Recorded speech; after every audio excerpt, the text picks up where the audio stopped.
Welcome to my weekly reading recap for the week of January 5th through the 11th. If you combined Babel and Fourth Wing into a book and you made it YA, you would have A Language of Dragons by S.F. Williamson. A Language of Dragons is set in an alternative 1920s universe in the UK in a world where dragons and humans coexist thanks to something called the Peace Agreement.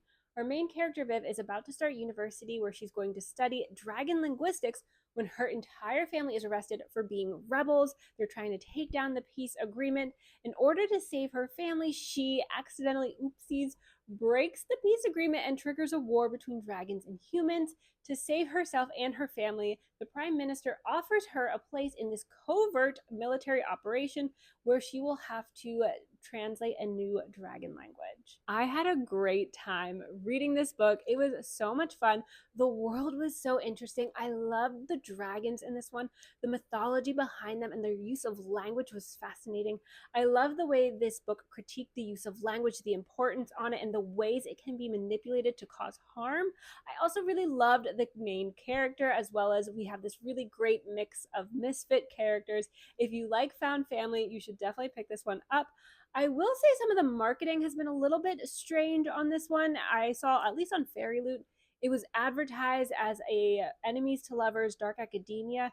And while I would comp it to Babel, I'm comping it to Babel for its examination of linguistics. And even though she's about to start university, she doesn't at any point attend a university, so you don't really have that aspect of dark academia. And also, I would definitely not at all call this an enemies to lovers.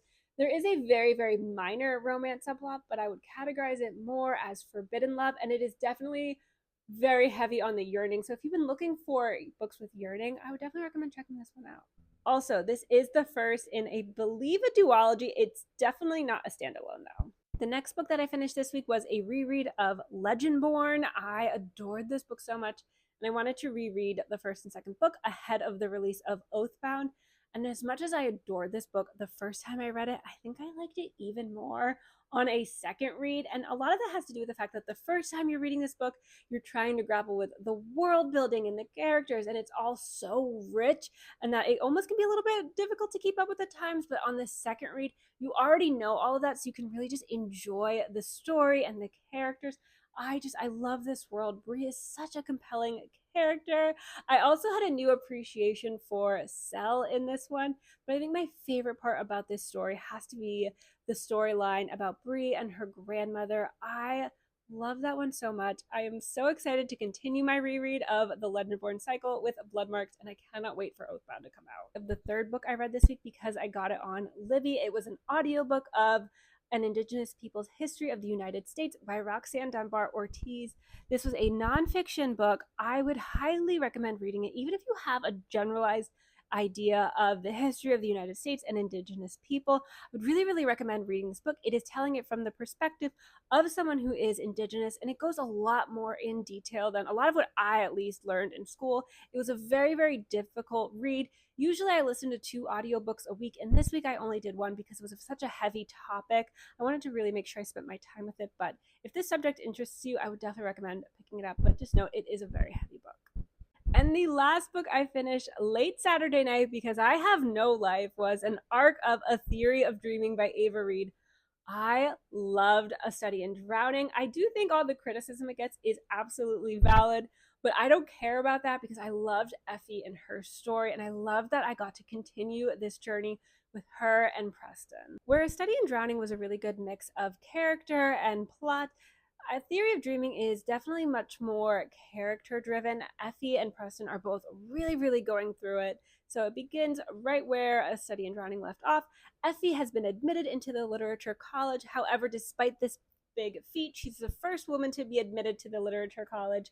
She's having a very tough time because her classmates do not want her there. They don't like that a woman's been admitted, and they are giving her a very, very tough time. They're also dredging up what happened in the past with her professor, and that is very, very difficult for her. In addition to all of that, there's a lot of uproar over her work uncovering the truth about Myrddin and the Angara. The more all of this compounds and builds on top of each other, the harder things become for Effie, and they pull her down into this deep pit of despair and depression. She starts hearing the voices of her family members a lot in her mind. Why would anyone love her? She's too much. She's too difficult. Why would Preston want to be with her? And I thought this was a very, very thoughtful examination of depression. It is really tough to read at times. I definitely cried through parts of it, but I really just appreciate the level of care that Ava Reid brought to this story, examining her mental health. Preston is desperate to protect Effie and just wants to show her how much he loves her for who she is, but he has to also try to balance that out with his own big set of troubles. He's the TA for a class, and as tensions and the war rise between Argent and Sheer, he is very much on the outs because he is the only Argantian student in the entire university. He experiences a lot of xenophobia, especially from one of his students who is the son of a baron and is desperate to just pick on Preston and push him out. He's also working for his professor on some research into a theory of dreaming. He follows the sound of the bells into this dream world. It's an underwater palace where he is king and everything is great. However, can you stay in a dream forever, or does the real world come at some point? I was so glad that I got to read a copy of A Theory of Dreaming. It is one of my most anticipated books of 2025. I really enjoyed this one. I will say I think it was a lot heavier than the first one. The mental health aspect of it was very heavy. I do want to add a content warning for suicidal ideation and an attempt. The attempt isn't graphic, but it is there, and I do want to make sure people are aware of that.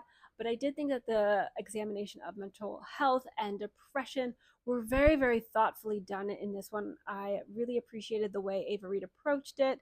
As far as other aspects of the book, I love Ava Reid's prose. It was gorgeous in this one. I also really like that we got a lot more of the world in this one. So I know those were a bunch of complaints people had in the first one.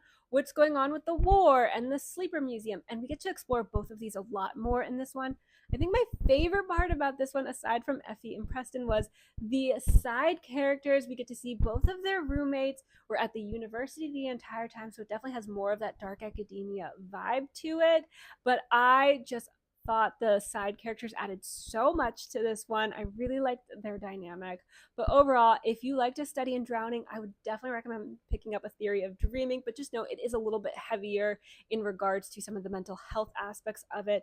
And if you liked it, but you didn't like that there wasn't really a lot of world building in this one, you had some questions about that, I would still maybe give this one a shot because Ava Reid does explore a little bit more of that in this one as well. Anyway, that was my week. It was a really great week. I'm looking forward to the next week, and I will see you next week.